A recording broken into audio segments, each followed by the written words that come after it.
سیدنا علی المرتضی شیر خدا کرم اللہ وجہ کریم نے فرمایا جس گھر میں عورت روتی ہو، جس گھر میں ہر وقت عورت کی آنکھوں سے آنسو نکلتے ہیں، جس گھر میں عورت پریشان رہتی ہو، اللہ اس گھر کے لیے اپنی رحمت کے دروازے بند کر دیتا ہے۔ جس گھر میں عورت روتی ہو، جس گھر میں عورت تڑپتی ہو، چیختی ہو، چلاتی ہو، جس گھر میں عورت پر ظلم کیا جاتا ہو، اللہ اس گھر کے لیے اپنی رحمت کے دروازے بند کر دیتا ہے۔ اور جس گھر کے لیے اللہ اپنی رحمت کے دروازے بند کر دیتا ہے نا، پھر اس گھر کے تمام افراد بے روزگاری کی دلدل میں پھنس جاتے ہیں، تمام افراد پریشانیوں کی دلدل میں پھنس جاتے ہیں، پریشانیاں انہیں لپیٹ لیتی، طرح طرح کی مصیبتیں انہیں لپیٹ لیتی، مصیبتیں انہیں گرفتار کر لیتی، پھر ساری زندگی یہ لوگ پریشانیوں کی دلدل سے باہر نہیں نکل پاتے۔ خدارا بیوی پر ظلم نہ کرنا، بیوی کو تکلیف نہ دینا، اس سے تمہارے بچوں کا مستقبل تباہ و برباد ہو جائے۔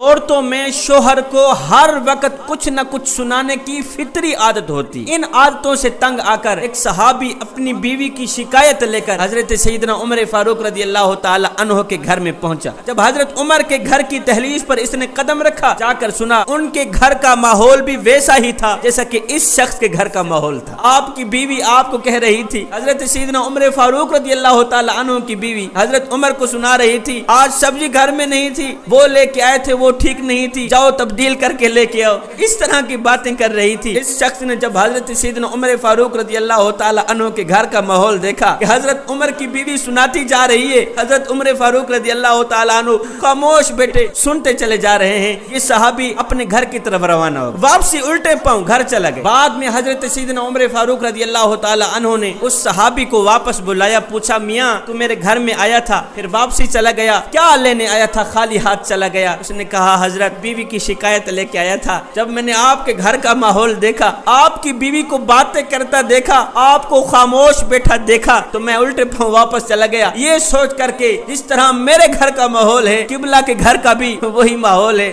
آپ خاموش ہو کے سنتے چلے جا رہے تھے۔ یہ سنتے ہی حضرت سیدنا عمر فاروق رضی اللہ تعالی عنہ مسکرا پڑے، مسکراتے ہوئے آپ نے فرمایا میاں بیوی کی شکایت لے کر میرے دروازے پہ آنے والے مجھے ایک بات تو بتا۔ کہا حضرت کون سی بات؟ کہا یہ بتا کہ تیرے گھر سے نکلنے کے بعد تیرے بچوں کی پرورش کون کرتی؟ اس نے کہا جی میری بیوی کرتی۔ اچھا یہ بتا کہ میرے گھر سے باہر نکلنے کے بعد میرے بچوں کی پرورش کون کرتی؟ کہا جی آپ کی بیوی ہی کرتی۔ اچھا ہمارے کپڑے کون دھوتی ہے؟ کہا جی بیوی دھوتی۔ ہمیں کھانا کون بنا کے دیتی؟ بیوی ہی بنا کے دیتی۔ ہمارے گھر کی صفائی ستھرائی کون کرتی ہے؟ برتن کون مانجتی ہے؟ ہمارے جوتے پالش کون کرتی ہے؟ کپڑے کون دھوتی ہے؟ یہ سب نوکریاں کون کرتی ہے؟ حضرت ہماری بیوی ہی کرتی ہے۔ حضرت عمر فاروق رضی اللہ تعالی عنہ نے فرمایا اور بیوی کی شکایت لے کر میرے دروازے پہ آنے والے، بیوی کے اندر اتنے احسانات ہیں جو کہ ہم گن بھی نہیں سکتے۔ اگر ان کے اندر ایک خامی بولنے والی ہے بھی صحیح، اگر وہ کبھی کبھار ہمارے آگے برستی بھی ہے تو برسنے دو، اصلی مرد کا حق ہے بیوی کی سنے خاموش رہے۔ بیوی کی چھوٹی موٹی باتیں سن کر خاموش رہنے والے شخص کا زندگی میں کبھی بھی گھر اجڑتا نہیں۔